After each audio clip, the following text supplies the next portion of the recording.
Bismillahirrahmanirrahim. Alhamdulillah wassalatu wassalamu ala rasulillah la haula wala quwata illa billah. Teman-teman kaum muslimin dimanapun antum semua berada, alhamdulillah di depan saya ada saudara kita yang sedang diuji oleh Allah Subhanahu wa taala dengan kondisi anaknya yang boleh dikatakan lumpuh ya, seperti itu. Dan qadarullah beliau telah berobat ya, sana kemari, belum juga diberikan kesembuhan oleh Allah Subhanahu wa taala. Namun alhamdulillah fa biidznillah, segala puji bagi Allah Subhanahu wa taala, dan dengan izin Allah Subhanahu wa taala beliau menjalani terapi ruqyah syar'iyyah. Dan hasilnya ya subhanallah, masya Allah tabarakallah, insyaallah ada progres yang cukup signifikan. Bagaimana ceritanya, bagaimana kronologisnya, kita langsung sapa saja dengan beliau. Assalamualaikum Pak. Waalaikumsalam warahmatullahi wabarakatuh. Dengan Bapak siapa Pak? Saya dengan Bapak Fatur Rahman. Dengan Fatur Rahman. Tinggal di mana Pak? Saya tinggal di Kampung Makassar dekat Bandara Halim Perdana Kusuma. Masya Allah tabarakallah.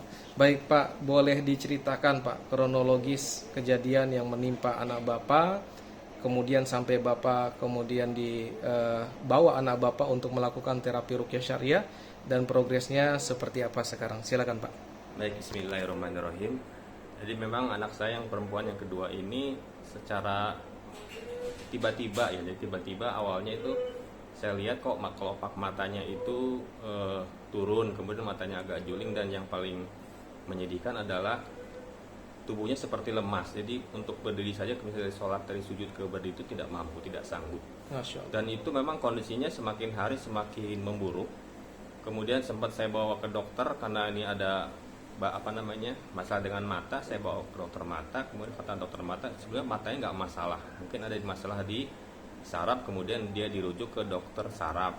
Nah kemudian memang waktu itu saya juga sempat terapi juga ke Bandung ya, ke PAZ.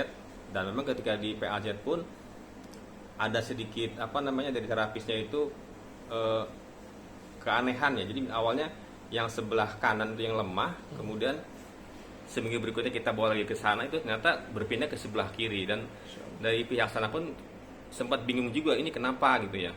Kemudian ketika kami ke dokter saraf, memang waktu itu setelah didiagnosa oleh dokter sarafnya ada sejenis penyakit namanya myasthenia gravis, sejenis penyakit autoimun. Jadi imunitas dia itu bukan untuk melindungi tubuh si dia, tapi malah menyerangnya gitu. Masya Allah.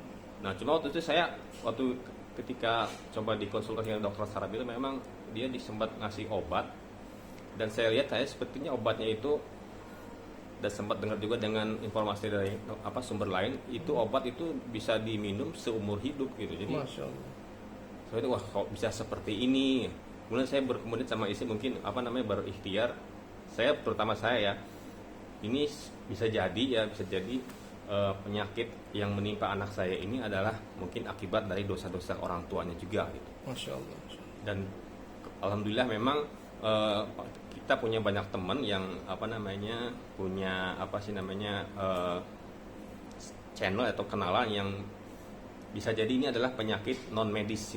Akhirnya kami berkonsultasi dengan peruqyah syariah. Tidak lama kemudian ketika kita datang ke sini, dari awal datang itu memang anak saya itu memang turun dari mobil saja itu nggak sanggup berdiri, tiba-tiba jatuh aja ya. Ketika kemudian diruqyah beberapa saat, dan memang subhanallah ya, dengan ayat-ayat suci Al-Quran yang dibacakan itu ada perubahan yang menurut saya sangat signifikan ya. Jadi sebelumnya itu ya, ketika dia mau dari bangun tidur atau dari duduk mau bangun saja itu perlu kita bantu. Bahkan kemarin waktu mau berangkat ke tempat ruqyah itu, kita kan di rumah rumah tinggal lantai 2 ya. Turun saja itu saya sama istri saya itu, saya di bagian bawah, istri saya bagian atas itu memapah anak saya. Dan itu pun dia turun itu nggak bisa sambil berdiri, ngesot gitu. Jadi kakinya dulu turun, kemudian baru pantatnya bergeser turun. Itu memang sungguh luar biasa. Memang itu penurunan drastis sekali. Awalnya sih sebelumnya masih mampu naik turun tangga, tapi setelah itu semakin lama semakin memburuk. Baru kemudian kita bawa ke sini, kita ruqyah dengan metode syariah, dan alhamdulillah ketika dia pulang selesai ruqyah itu ya naik mobil bisa sendiri, dan Masya Allah. subhanallahnya itu masya Allah, dia itu naik tangga itu tidak dibantu gitu. Allahu Akbar, Allah. Padahal sebelumnya ketika turun saja sudah tidak sanggup. Allahu Akbar, Allah. Nah dari situ saya mulai subhanallah, ternyata pertolongan Allah itu sangat dekat, terutama bagi orang yang mau bertobat. Allahu Akbar. Mudah-mudahan ini menjadi jalan untuk kesembuhan anak saya Amin, amin ya rabbal alamin. dan juga keberkahan keluarga kami semua.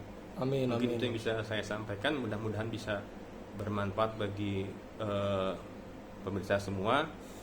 Dari saya cukup sekian. Assalamualaikum warahmatullahi wabarakatuh. Waalaikumsalam warahmatullahi wabarakatuh. Alhamdulillah, jazakallah khair apa yang diberikan berupa informasi yang sangat berharga sekali tentunya buat kita semua ikhwah di rumah untuk membangun keyakinan kita kepada Allah Subhanahu wa taala, keyakinan kita kepada Al-Qur'anul Karim.